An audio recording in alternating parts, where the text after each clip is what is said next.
Before we jump into this video, I want to say a huge thank you to my Patreon supporters. These are the people who are really helping me definitely keep the channel going and helping behind the scenes with a lot of support that means the world to me that I never expected when I started YouTube.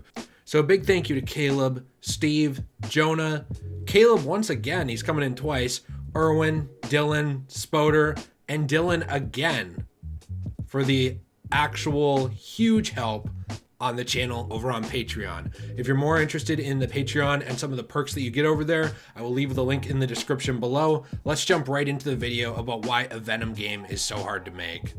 So we are back with a series that's pretty near and dear to my heart. It's something I started out as just a way to talk about games, and that's still how I use it, and potential games. This is why games are so hard to make, or why they are easier to make. And when we talk about this, I think it's important to stress, again, as always, we're not talking about this specifically from a coding standpoint. We're talking about it from idea standpoint. So the idea standpoint of why would a Venom, Marvel's Venom, game be so difficult to make? Why have we not seen this yet? What could one potentially look like in the future? And I guess what I'm looking for out of one, because my opinion is most important. So, with that out of the way, I do want to talk a little bit about this because Venom is a very complicated character. He really toes the line between being a villain or a hero. He is commonly seen as an anti-hero, and there is a lot of history to the character of Venom that we need to get through as well in order to sort of look at this and just kind of dive into the idea. Because one thing that makes a Venom game so hard to make is the maturity of the title. Now, Marvel is no stranger to mature concepts, especially in their comic books. I will stress that. Their comic books really dive into some of the mature stuff. Just look at things like Absolute Carnage, which has come out here in the last year. These are not lighthearted stories. At the same time, Marvel is now owned by Disney, and they have a bit of a different standard for their on-screen material a lot of the times. I mean, we see that already as well with different companies that work with the Marvel continuity. I mean, we see that with Marvel Studios and Disney in their partnership to bring us the MCU. I mean, there are mature concepts handled there, but we can't say the F word. We have to not show gore. There's a lot of standards here that we need to follow in order to show that on-screen palatable material to the general audience. Venom is the opposite of these things. He's extremely dark. He has eaten people in the past and torn them apart. He's a very graphic character, and he's never just a normal hero. The closest we've seen to him being a normal hero, other than some comic book adaptations, is the movie, which was not specifically done by Disney, Marvel. It was done by Sony, which we'll talk about in a bit. And then it comes down to the question of, does Disney want to nerf Venom and his mature subject matter, or are they okay with an M-rated video game? That's sort of the question. I mean, they're okay with republishing some things or keeping them in circulation, like the Deadpool game, which is now back for PS4. So I don't know really how far they're willing to take some of those concepts. And the movie cut away from everything that was graphic. How would a game do that if you did want to tone down Venom?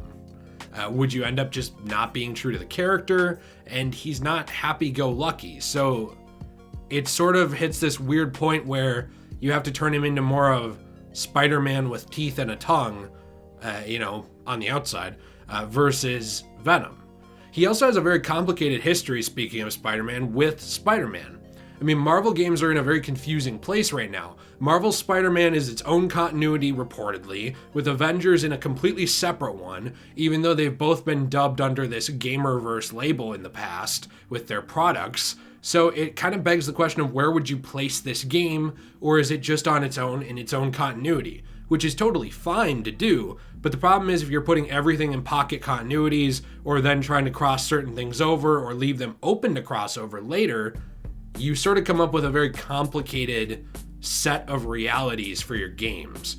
You also have the question of, do you incorporate Spider-Man? And if so, which Spider-Man do you incorporate? Do you put this in the Marvel Spider-Man universe and incorporate that Peter Parker? Do you actually go in a different direction and put this with Avengers and incorporate a Peter Parker from there?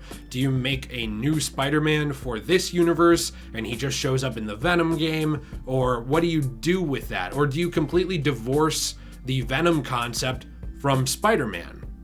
Because that kind of hits a complicated point as well.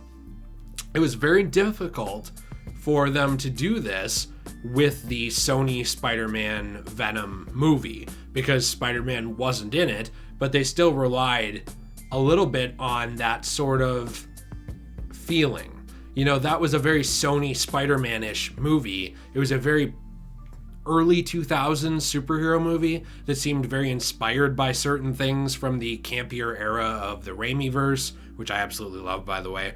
And you could tell that they ripped a lot out of that script in order to get him on his own without Peter Parker and without any Spider-Man and establish Venom as his own thing. You can do this, but the problem is if you rush this concept without that history that the Marvel Universe provided for the symbiote, for Eddie Brock, for Spider-Man, it can feel very forced, very ham-fisted, and it just kind of hits this point where people don't care as much. Now, I like Venom. I like the movie Venom a lot.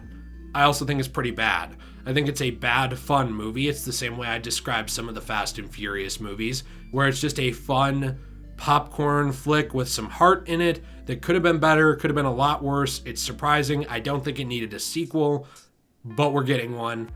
And I guess my problem with that is I feel like a lot of those concepts from the movie are being roped into maybe what people would want from a Venom game or from what a studio executive would expect. Because ironically, the movie changed a lot of views on Venom in the general public. People see him a little differently now who didn't know a lot about him. And that was an extremely well-selling movie, so that it kind of hits this point again where you're going to have a ton of people who never read the comics who know Venom from this movie, and then you have to wonder, do you be inspired by that movie? Do you not?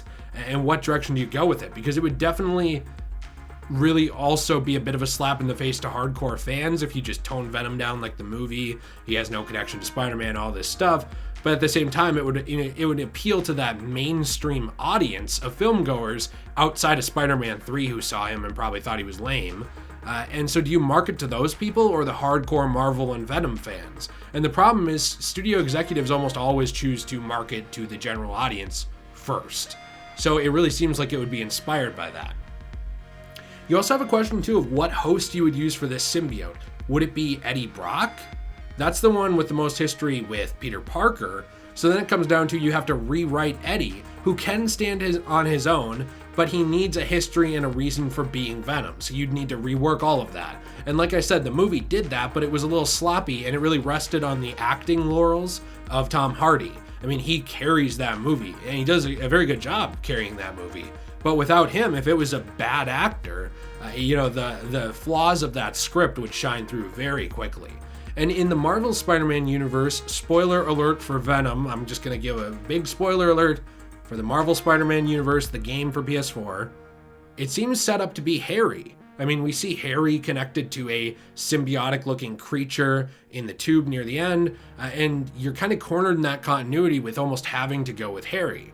Mac Gargan, who is the Scorpion, is established as the Scorpion in that reality, and a new universe would have to reintroduce him once again in a different way.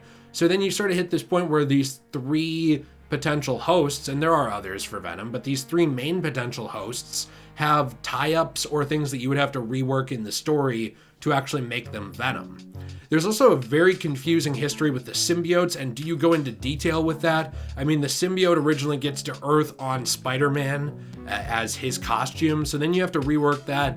You can very easily rework it. I mean, we've seen that a few times where it crashed to Earth or was found from space. That's not that big of a problem, but how into detail do you go into that? Do you try and incorporate Spider-Man in that expanded lore or not? And you hit this point of the current events in Marvel changing canon as well. I mean, we have the whole thing with Null, the god of the symbiotes, and all the stuff going on right now in Marvel Comics. And do we really get into these complicated versions of these characters? It is writing this is a difficult thing to even talk about because the Venom symbiote has seen so many retcons and so many additions to its story and so many different hosts, and for a while they didn't really know what to do with it, so they just kind of passed it off to different people. Then they try to bring back Eddie Brock. So the comics have this convoluted history you would really need to almost cut down and cut through the BS of in order to get to the heart of who Venom is. Once we get to the gameplay, this is something that I think would have the least amount of problems without all these restrictions. So I mean, if you have no restriction on M-rated gameplay, this could be, maybe you don't go Mortal Kombat, but you could go graphic with this. I mean, you would have to have Venom have more brutal combat than Spider-Man. Then the question comes down to what extent do you do that? Do you do it to the M-rated extent where he maybe rips somebody's arm off and hits him in the face with it? Do you do it to the extent where he bites somebody's head off? Or what do you do there? I suppose that's the biggest problem with this game, in my opinion, is that maturity. Because that concept flows down and touches all these other ones, even the actual gameplay. I mean, it actually does heavily affect what style we would see that in. And then we have web swinging traversal. So do you just go with the Insomniac Spider-Man, traversal system again? But instead of just normal webs, he's shooting the symbiote webs out?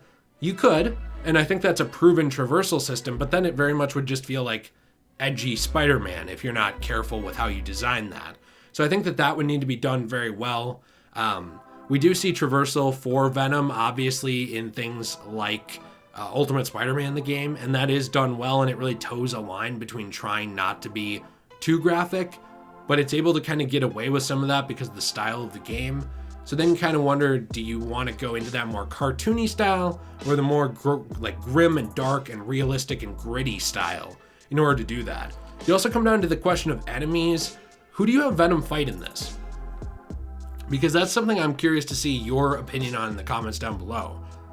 If you just have him fighting an army of symbiotes, like almost Web of Shadows again, we've been there, done that multiple times. If you have him fighting the dark underworld and the scum that he normally fights a lot of the times, or Carnage, it's going to be very difficult not to get graphic and very brutal with that in terms of the storytelling and the gameplay. So again, that maturity level is what really puts a hindrance on this. And I don't think it would if it wasn't for Disney owning Marvel. I like a lot of what Disney does, but they do have guidelines and things that they expect from the companies under them.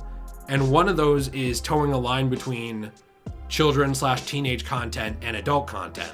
It should be accessible to adults, but they don't really seem to like making many things that are just geared at adults. Like they wouldn't give you, you would never see RoboCop come out of Disney. Something like that, where it's just like this brutal gore and shooting and this violence that's crazy.